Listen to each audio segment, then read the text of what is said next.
Definitely at 23 minutes after the hour 7 o'clock. And I'll tell you this. When we then talk about the township economy, we are talking about more than just survival. We are talking about creativity, resilience, and even unseen potential.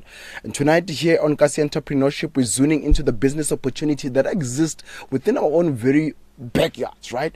The spaza shops, the car washes, the street food stalls, or local beauty salons or hubs, digital hustles that fuel dreams, feed families. So we'll definitely unpack it on how the township economy isn't just buzzing, it's about the building. Let me then do this so that you know what kind of movement we're doing it. Ladies and gentlemen, once again, welcome to Kasi Entrepreneurship. Before I bring in the gentlemen, let me do this. Liseja?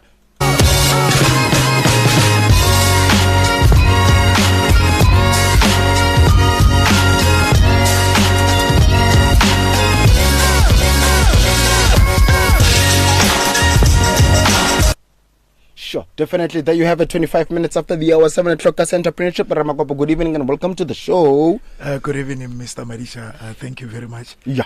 And Oshotoro, one day I must just say, welcome to the show. Sure. I mean, no, but remember, how long have I been saying it? Hore? Yeah. It should be you who's sitting on this particular chair. Exactly. When it hits 20 past on Tuesday and Wednesday, yes, or on Thursday, yes, you should be the one sitting here. Yes, it's unfortunate. Today, there were supposed to be a few buttons that I know. Yeah. I mean, Liseja, I think did the system for you because he switched off all the buttons. All the buttons. Yeah, over the buttons if fella that no. This one is the push up definitely. But let's get into our conversation tonight, right? Yes. We're speaking the township economy and even some of the opportunities that are there in the township economy. But let's start it by breaking it down to someone who might not understand when we say township economy. Let's break it down from there. What's the township economy? I think when we talk about township economy, not from a textbook approach or definition, in my view, what you just said, the things that you have been listing, those things mostly are more associated with the township economy because it's more informal in nature. So now most of informal businesses, they form part of that township economy, or should we rather say informal economy. And then they are actually the backbone, like your spaza shops, like your hair salons, the mechanics around here. There are quite few of them, a lot of them in fact. But now I think somehow the whole landscape here, informal or township economy, it's quite somehow making a shift. I think there's a shift. There are businesses that are emerging or just mushrooming everywhere that are more, that they've got so much formal, that are so much formal that just being informal business. And somehow they are tapping into this township economy. They are not necessarily informal, but they're tapping into this township economy. So now township economy, especially South African one, I think it's quite big, just like in any other country. And I think, Madisha, maybe if we can just start by focusing on the magnitude, the size, the boholoba, the township economy. Or perhaps I would say, what are we talking about here? Because in anyone's mind, we sometimes, most of the time, have this narrow approach to it, to think about only these spaza shops when we talk about township economy. Township economy can be almost anything. Just to give you a practical example, Mr. Madisha, to give you a practical example, the South African township economy actually amounts to almost 900 billion. Sure. And then you know what, with that being said, I didn't believe it. Yes. I didn't believe it until I went to an entrepreneurial workshop, right? Yes. An entrepreneurship workshop. And I was like there, and then they're breaking it down and you see, hey, Komakasana, there's a lot of money. No, there's a lot of money. A lot. There's a lot of money. I think somehow urbanization or urban businesses, if we can look at it, most of them, they were so, I think, clever enough, or should I say wise enough, to can actually realize that it's money than what we thought, or they waste money.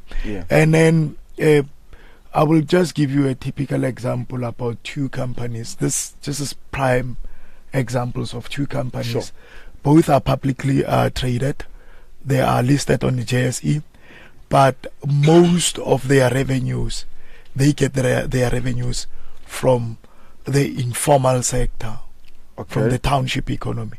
What they do, they modeled their businesses to actually target what we call low-income segments. And then if you look at, even if it can be a consortium of few industries or segments in one big company, you will realize that the most stream or the most revenue generating segment, it's actually in townships. I will give you two examples, with one being Shoprite Holdings, the other one being Capitec in the banking sector. Now, Capitec, I think it was launched way back in 2001. I stand to be corrected, but around those years.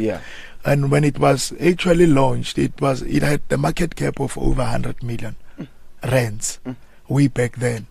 Now, what they did, they modeled their services to actually target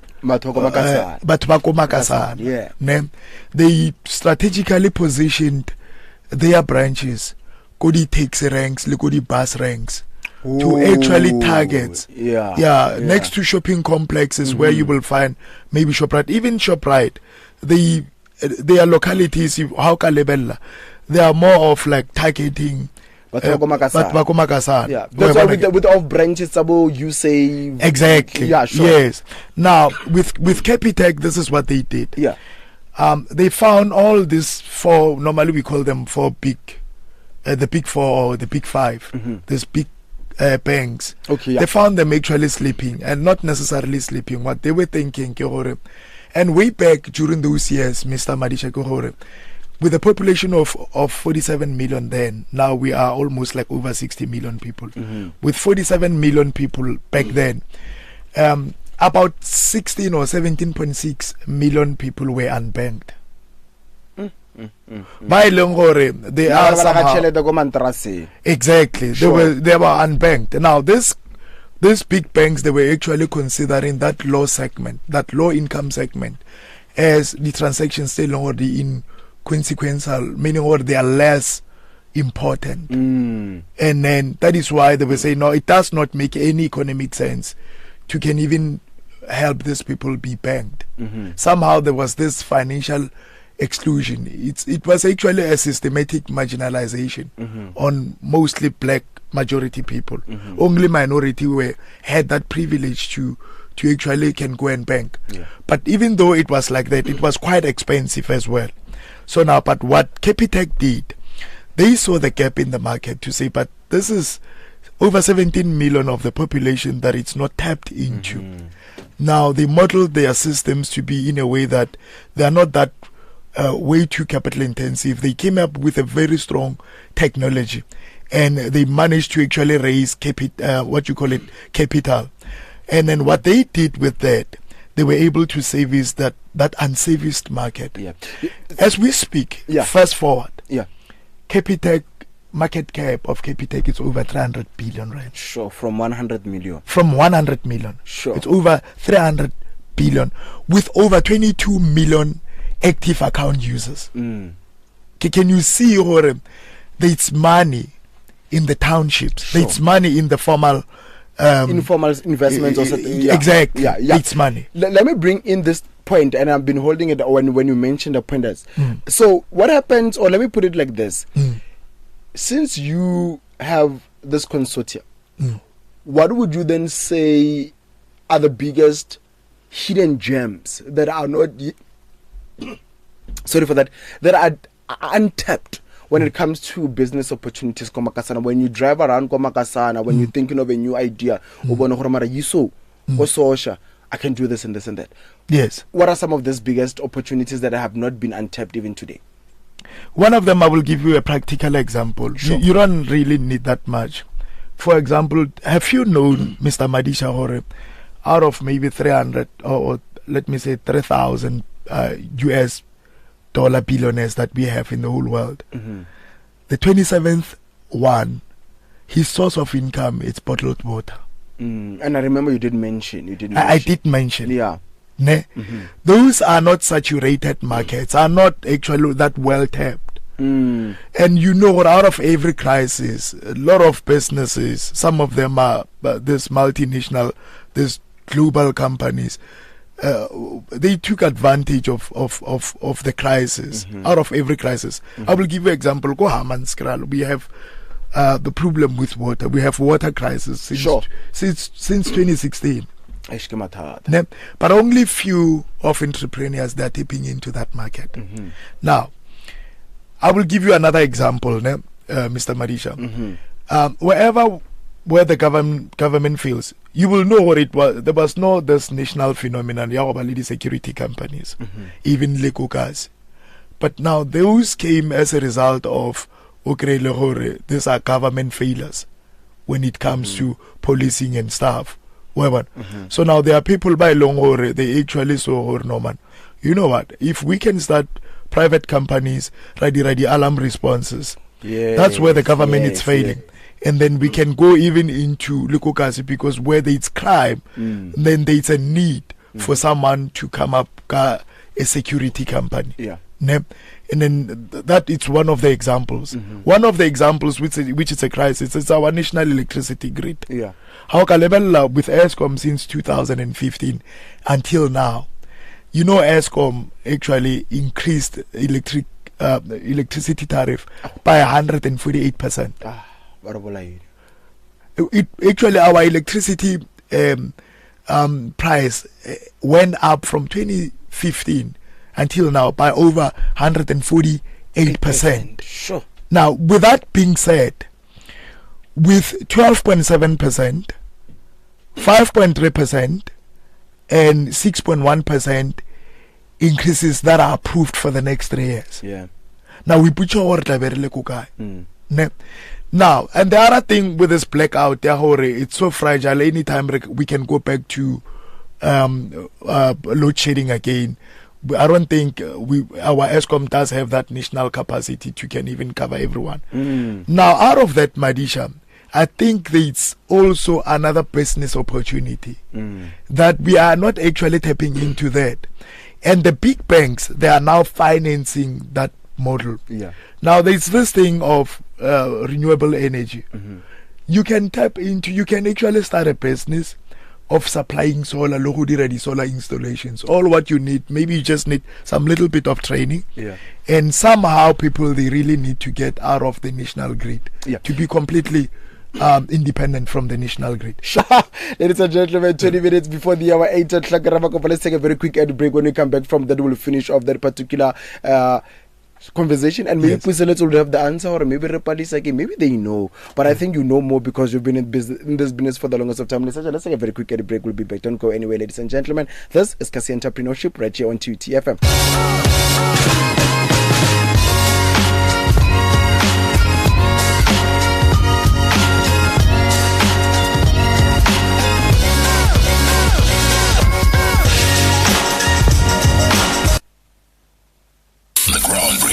Mondays to Thursdays, 7 to 9 p.m. on TUT FM.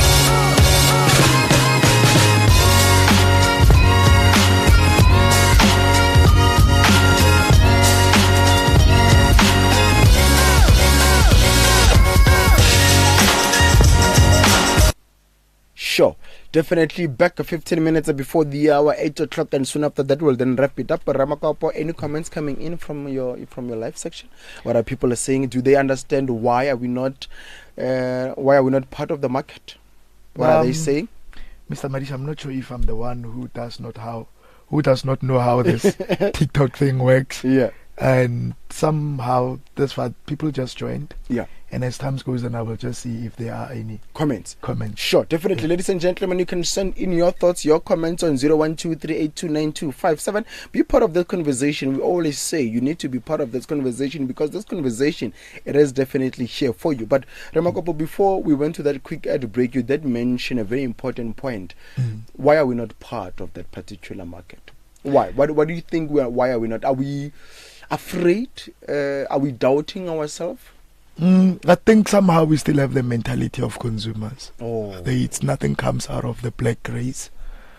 Black race is actually consuming. All what we do, we are just consumers. And somehow we debunked the pernicious myth to say some of these businesses you don't really need so much to start. You know, some of these businesses that you can start. I give you example, manufacturing bottled water from Kokasiakere. That actually can be what we call fostering, and we really need to encourage the spirit of that township industrialization. Now, if you look at, maybe for example, let me give you an example. One of the shows here, I'm not sure it's which show, there was a guy who was actually saying, guys, there's no need for you to spend. I think it was during the day or yesterday. I just saw the shots. Yeah, I think it was on Pretoria Agenda. Pretoria Agenda. The guy actually Drex. Yes, and I didn't watch the whole show, but he was actually saying, instead of you having 100,000 worth of wardrobe, why was I saving that money so that you leverage by using that money whenever there's a need? You know, some of these people, they are wearing, for example, it's more than what someone needs to start a business. 180 for an outfit only. If we then debuckle I don't want to speak those names, but yes, and then with that one bottle of wine, those thousands that they spend, actually that can be enough as a capital contribution for someone to can actually establish a business. And let me get in there with something that might go into the same level. Let's talk about about ownership. But they rent the places that they are own, like maybe more shops are one of them basic thing, right? Maybe I don't know, okay, stall on go judging and whatsoever, or maybe depend on even a public space. I want to understand what are the barriers that are there in terms of owning your own premises, and then how can they be overcome? Or is it other pointers here we spender? It could then be assisting of owning the space, because in most cases, le owner le spaza shops but as a high, they still have to pay rent, and you paying rent, still as a business, you're not growing because you still have to make rent. What if you can't then raise the rent money? Actually, Mr. Madisha, if we can actually look, I think it takes us back to the mentality that we have. It's not all the spaza shops or kasi-based businesses selling or they're not doing well. But somehow the owners of these businesses, somehow they have this survivalist mentality. Where one again, I'm running this business only to survive. I'm running this business only to be able to pay the school fees and everything, with no any intention of scaling it up or turning it into something very big, to maybe something that can actually branch out and become something very sustainable and big. The business is doing quite well. How level the client base, maybe let's say it's an alcohol establishment, and all those, and you can see the business is doing quite well from outside. Mara, because of this survivalist mentality, someone will prefer just to be a tenant and renting there for the rest of his life, instead of when the business is still doing very well, the person can actually find a place. Because now, with that survivalist mentality, we don't actually start businesses to somehow have the ownership of these productive assets. The key component of someone running a business is when you can even own the building itself. Because there's no way that you can be working and relying on and paying the rent. Actually, that's part of your profit that goes to a landlord. Sure. So there are businesses selling or they've been doing very well, and somehow because of our mentality, that mentality, I'm actually not building this thing up. I will give you example, what we call the professionals or self-employed people. Again, most professionals have this entrepreneurial mindset. They are not business people. Who create a medical doctor qualified. Again, and then aren't a business space, run a surgery. Again, yes. Now that person does not have a mentality to say, I can build others and employ other doctors and branch it out and let this thing be a brand. Oh yeah. Now the person what he does,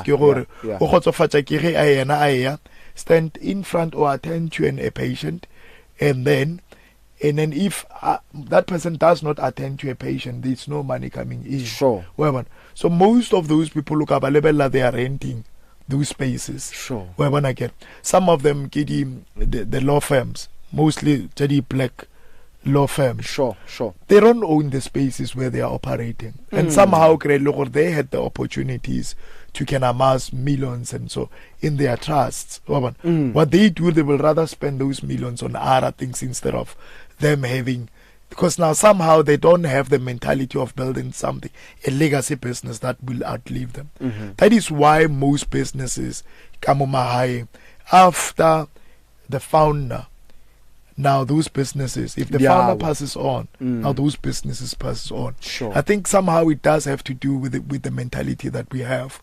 But we got to appreciate also the governmental efforts that the government is, because somehow government, on my way here, there was a conversation about the PIC, that now what they do, now they want to focus injecting more of their investments into this informal economy.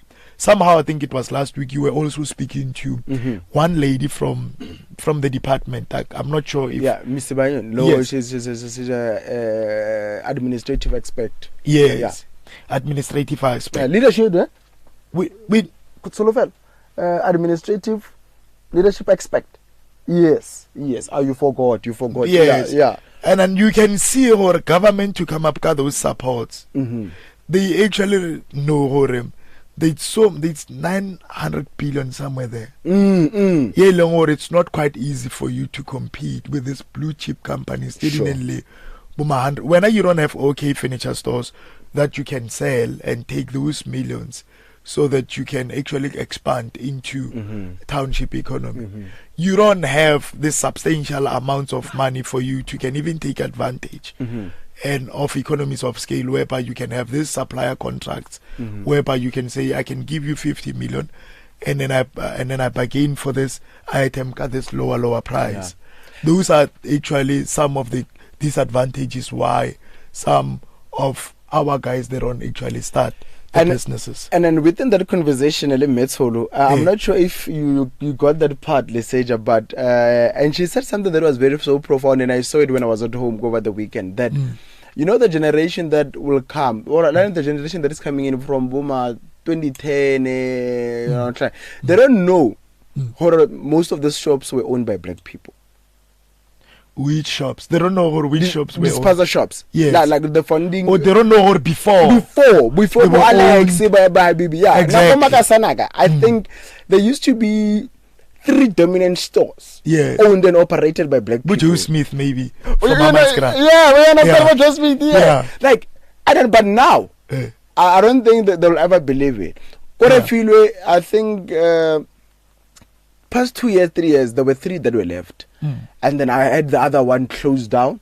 And then I don't think easily so is the last operating spaza that shop is standing. Yeah, owned by a black person and run by a black person. Yes, but there are people like us by Longor. We just came into the market. Like I said to you, saw the game. Last week I was opening a supermarket. Yeah, I'm well aware, so much awake to all the challenges. Longor, they are there. Number one, you're competing with people by Longor. Somehow you just don't know who funds them.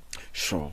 Well, when I get this illicit flow of billions of money in the market that you don't even know who funds them. Let me put in something there that's gonna debate me a bit. So Kamata on Sunday. Yes. So go a church service, right? So go front opposite it's a spaza shop. Alex, not even Alex. I knew one. So by at 6 o'clock, that guy na so bully. And then people want to buy with cigarettes and all of that, right? Yes. So they keep on going. And then one Mazala that says, no, I'm sorry for using the word. Yes.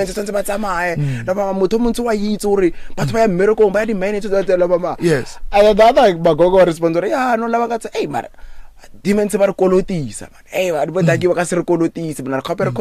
I think that's some of the reasons why the shop Alex will keep always being there in the market because they understand the sufferings that as people will go through. Ke khono ya go ka bo di 15 mo hore ngake just say look at your bona Alex on February pack on February ya ke tla bona mafela khwedi. Okay. Ba ngwala mo booking, that's it. But if then supposed to black people or other people, it might be a challenge there. Let me pose this question to you. Yeah.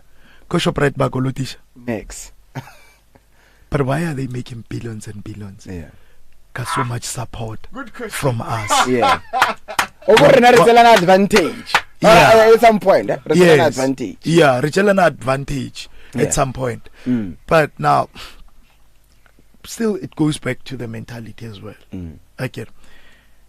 To me, there were a lot of people about Nebare, you won't make it. Why, when people are losing their shops, giving them up to these foreign nationals and and then British Shoprites are coming, Kokasi, and then where do you think you will get your customers again? Yeah. Now, Madisha, I'm not afraid of crocodiles. Don't even say to me, you will scare me, crocodiles. I kill one. I can swim even to the deep end. I kill one when I see it. Yeah. Okay. Now, I would rather go there, bend my fingers. But the thing, what I've noticed, Mr. Madisha, every business in its own competitive advantage.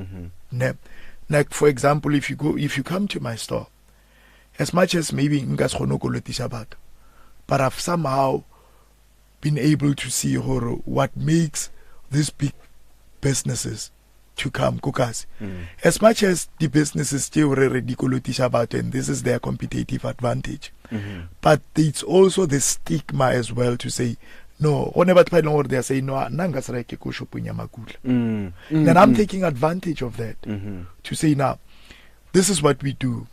We make sure the hygiene standard in our shop it's different from those ones.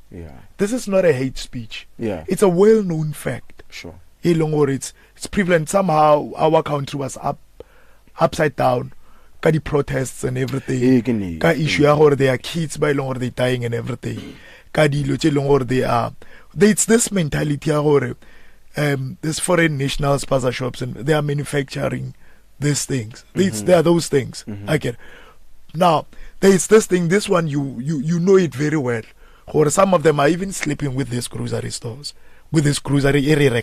Okay. Now, why don't you do it differently?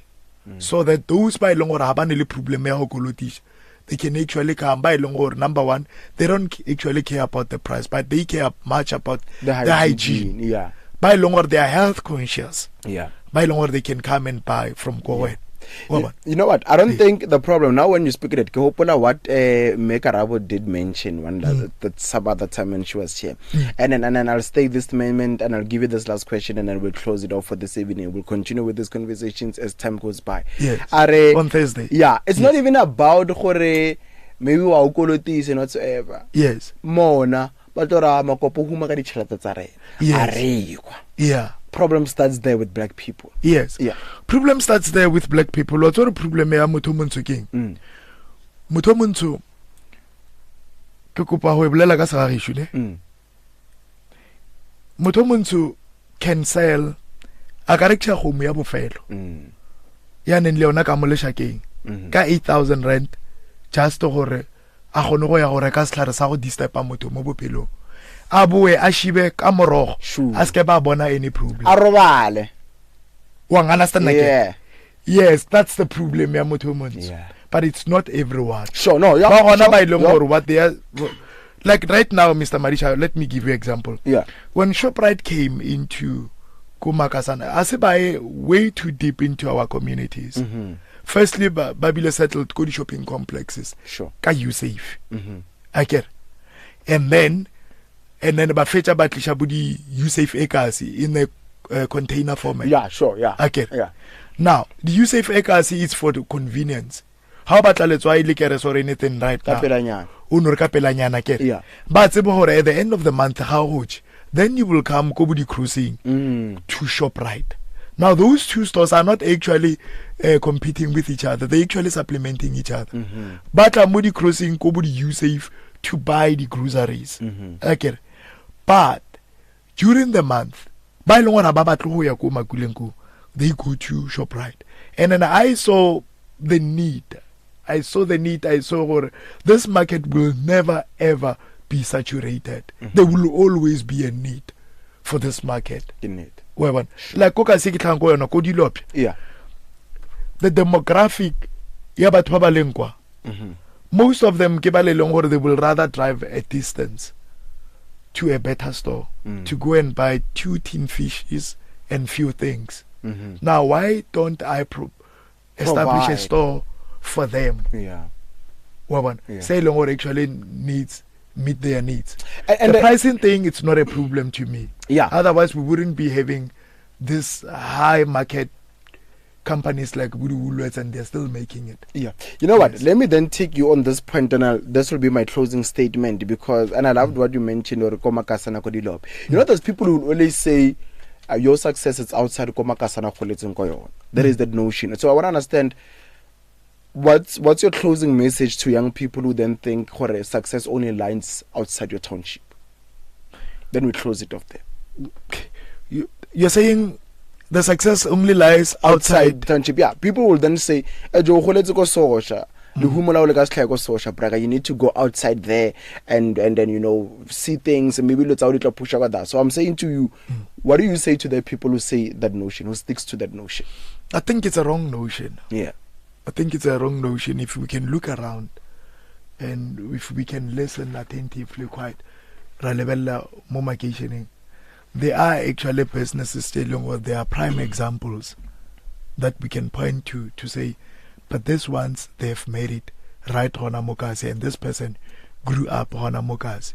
We can give a lot of examples about them. Yeah. I think it's all about how when you want to position your business. It's about who you are actually targeting.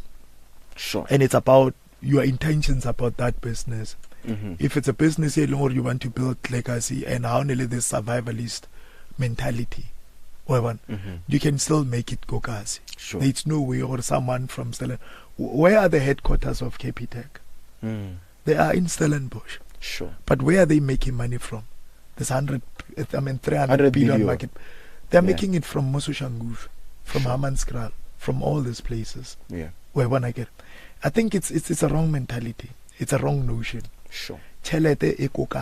Yeah. Ladies and gentlemen, Ramakopo Puseletso, let's finish this conversation on Thursday. We'll try to bring other people. Puseletso was then saying that someone who's agreed to come on Thursday so that we can have different voices on this particular issue. And I want to arrive faith on these issues. Yes. So we'll have more people coming in. Ramakopo, I want to thank you so much for making time to speak with me this evening.